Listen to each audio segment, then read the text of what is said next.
तो मैं पहुंच गई हूँ घर पे और आज हमने ये खा रहे थे, हमें अच्छा लगा, ये बहुत टेस्टी है, आप भी खा के ट्राई करना। तो हम लोग पहुंच गए घर पे, हम करेंगे दिल की बात और आप लोगों के साथ। तो देखते हैं, अभी मैं थोड़ा सा ना हो सकता है कि आज क्योंकि मॉर्निंग में ना प्रीति भी नहीं आई थी, अभी सावित्री भी आ रही और ये भैया निकाल रहे हैं गाड़ी, ये देखिए ये निकाल रहे हैं गाड़ी और ये देखिए। चलो अब हम देखते हैं, लॉक करना पड़ेगा। ये हमारी निकल गई है गाड़ी, यस चलो जी। और ये देखिए आ गई है कितने दिनों बाद, कितने बरसों बाद है, तो कितने दिनों बाद है ना, महीने कुछ महीने बाद। और इसके बाद में भी एक्सक्यूज होता है और देखते हैं। चलो फाइनली आज सावित्री भी आ गई थी, कुछ तो करेंगे, तो अच्छा लग रहा था। देखो क्या करती है, बहुत दिन बाद। मैं तो तेरे वेट कर रही थी यूनिवर्सिटी से आके, मैं कुछ खाया पिया भी नहीं, मैंने कहा पहले कब साड़ी बदलूं। ये प्रीति रानी आज ना प्रीति बहुत सुंदर लग रही थी, तो मुझे लगा चलो प्रीति की भी फोटो क्लिक करूं। पर ये देखो काम कर रही है प्रीति हमारी, ये देखो पीछे से क्या सुंदर लग रही है। ये बस जीनी है तो ऐसे जियो कि जब लोग भी ये कहें कि गलती तो समय की गलती है। ये बड़ी सुंदर लग रही है, तो मुझे लगा प्रीति का मेरे को गेटअप ले लेना चाहिए। ये देखो सावित्री, ये देखो मैडम, ये देखो लग रही है ना, ये हमारी प्लाजो पहन के आती है, ऐसे थोड़ी है। ये देखो और जैक को बर्दाश्त नहीं हो रहा कि मुझसे बात कर रहा है ना, जैक को बर्दाश्त नहीं हो रहा है क्योंकि तो सुंदर तो बहुत लग रही है। आप बताओ मुझे कमेंट बॉक्स में, है ना, सुंदर लग रही है ना प्रीति, यस आप लोग मुझे बताना। और ये देखिए जैक है, जैक के लिए ना तो मेडिसिन लगानी पड़ती है। देखो जैक लगवाएगा, देखो आराम से लगवा लेते हैं जैक तो वगैरह ना हो तो पहले लगा देते हैं। नो डॉग है ना, जाता है ये गंदगी करता है, ये देखिए जैक लगवा लेते हैं। ये जैक ना दवाई लगवा लेते हैं, मेरे से कभी कभी परेशान करता है। इसको मिलना और खेलना है ना, तो उसको लग रहा है कि नहीं मेरे को खेलने का टाइम है। यहाँ पे लगा हेलो हेलो करेगा, मुझे पकड़ेगा तो अच्छा लगता है। अपना बड़ा एंजॉय करते हैं। फाइनली प्रीति और वो दोनों चले गए, सावित्री और मैं अब आ गई हूँ कमरे में। और ये दोनों की फेवरेट प्लेस है, तो मैं यहाँ आके बैठ गई हूँ और अब देखते हैं क्या करना है। लाइफ में सब कुछ खाली खाली लगता है, लेकिन फिर भी मैं कोशिश कर रही हूँ कि इसको सर्वाइव करते हैं। तो उसके लिए बस इस खालीपन को कैसे भरा जाए, किसके सहारे जीना है, तो बस ये चीज़ें सोच के ना बेबी स्टेप में भी प्रॉब्लम आती है। बट ऑफ कोर्स आप लोगों का प्यार है तो कर पा रही हूँ, और ऐसे ही ना अपना प्यार बना के रखो। मतलब ये बहुत ज़रूरी होता है। आज यूनिवर्सिटी भी गई तो कुछ अच्छी खबरें उसमें सुनने को मिलती है कि एक हमारे स्कॉलर, उसके ब्रदर का यूपीएससी क्वालिफाइड हुआ, तो एक बहुत अच्छा मोमेंट होता है जो आप बताते हैं, शेयर करते हैं। फिर दिन में एक सैड न्यूज़ सुनी कि मेरे एक अंकल ही हैं, उनके सन इन लॉ की डेथ होगी, तो बहुत यंग एज में। तो ये कुछ ऐसी पेनफुल चीज़ें जो वो लगता है कि कैसे, क्यों हो गया, क्या हो गया, पर आंसर नहीं होता। पर कुछ होते हैं ना कि जो पाथ पे आप चल रहे हो, जिस भी पाथ पे आप चल रहे हो, आपको चलना चाहिए और चलते रहना चाहिए।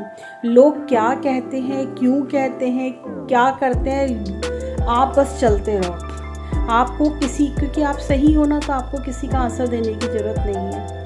और अब तो मैंने ना बिकॉज़ मेरा लॉ के बाद में मुझे लगता है कि मैं आप सब लोगों के लिए फ्रीलांसिंग, अगर कोई भी एडवाइस चाहिए तो मैं, क्योंकि बुक्स पढ़ने का टाइम मिलता है, मैं पढ़ती हूँ, और आप लोगों को किसी को भी कोई एडवाइस चाहिए तो डेफिनेटली मैं आप लोगों को एडवाइस भी करूँगी। और मैं यही चाहती हूँ कि कोई मतलब एक होता है ना, कोई भी लेडी ना किसी लेडी के घर को बर्बाद ना करे, तो बेटर होता है। मैं आपको एक इंसिडेंट बताती हूँ। जब मैं कई बार यूनिवर्सिटी से आती थी ना, तो ऐसा होता था कि एक मतलब होता ना, कोई आके बैठ जाए जिसमें आपको तवज्जो ना दी जाए, किसी और को इम्पोर्टेंस दी जाए। तो ये कुछ फैक्टर्स होते हैं जो घर को में वाकई में डिस्टर्बेंस पैदा करते हैं। तो ये सारी चीज़ें तभी होती है जबकि घर में जो एल्डर्स हैं वो ध्यान नहीं रख पाते। अदरवाइज़ तो जिनके घरों में बहुत अच्छे समझदार बुजुर्ग होते हैं, उनके घर बहुत अच्छे चल रहे होते हैं और बहुत अच्छे से चलते भी हैं, क्योंकि कहा जाता है ना, जहाँ बुजुर्ग है वो परिवार को समेटने का काम करता है, एकजुट रहने का काम करता है। लेकिन चलो, बट कई ऐसी मैंने केसेस अब देखे हैं कि जहाँ पे कि लोग बताते हैं, तो बहुत सारी प्रॉब्लम्स होती हैं, वो भी हम आगे डिस्कस करेंगे। बट येस, अगर किसी को फ्रीलांसिंग में कोई भी एडवाइस मेरे से चाहिए तो आप ज़रूर लें, मुझे बहुत अच्छा लगेगा और मैं किसी की भी जितनी मदद कर पाऊँगी आई फील सो ब्लेस्ड अगर ऐसा होता है तो आप लोगों की इसी प्यार के लिए ही मैं हूँ, आप लोगों की शायद सेवा के लिए भगवान ने मुझे अब छोड़ा है कि बस अब मेरे पास यही काम है कि मैं आप लोगों की सेवा करूँ। इसके अलावा तो मेरे पास मुझे नहीं लगता, बस हाँ जो मेरा बेटा है वो कर रहा है, अच्छा कर लेगा, लाइफ उसकी, बस आप लोगों से यही है कि आप लोग उसके लिए ब्लेस करें कि प्लीज़ अब उसको बुरी नज़र से बच जाए, कोई ऐसा कुछ ना करे, और अगर भगवान को लेना भी है ना तो वो मुझे ले जाए, है ना। लेकिन अब बच्चे के मतलब नहीं, क्योंकि पेरेंट्स के सामने बच्चों का जाना ना बहुत बहुत पेनफुल होता है ना। और ये पेन किसी को ना दिखाएं, और मैं तो यही कहती हूँ कि जो मुझे दुख दिया है ना भगवान किसी को भी ना दिखाए, किसी को भी नहीं। और मैं ध्रुवीन को हमेशा अपनी ना मतलब वीकनेस नहीं बनाना चाहती, मैं उसको हमेशा एज ए स्ट्रॉन्ग, वो मेरा स्ट्रॉन्ग पॉइंट है, था, है, रहेगा। उसके लिए मैं, क्योंकि उसने तो मुझे सपोर्ट ही किया है ना, किसी ने कितना भी अपोज कर लिया, वो ऐसा बच्चा ना कि वो एवरी टाइम वो कहते हैं मम्मा मैं हूँ ना, मम्मा मैं हूँ ना। आप सोचो एक 9 ईयर का बच्चा इतनी बड़ी स्टेटमेंट कैसे दे सकता है ना। मम्मा सबको कहता है मम्मा शुभ शुभ बोलो मम्मा, मम्मा आपको कोई कुछ कह नहीं सकता। तो कुछ ऐसी बातें ना जो एंड मोमेंट पे उसने मुझे बोली, मुझे उसका मीनिंग नहीं समझ आया था, पर अब मैं आपको मतलब मैं चाहती हूँ कि अब मैं धीरे धीरे जब आपको एक एक पार्ट हम लोग शेयर करूँगी मैं अपनी लाइफ का तो आपको पता लगेगा। तो अब यही चाहती हूँ कि आप मुझे अपना प्यार, विश्वास और ऐसे ही अपना फेथ बनाए रखें, मेरे चैनल को बहुत अच्छे से थोड़ा ग्रूम करवाएं और आप बस मुझे ऐसे प्यार देते रहिए। थैंक यू सो मच, और प्लीज़ उसको share, like, subscribe my channel. Love you all, bless you, thank you so much.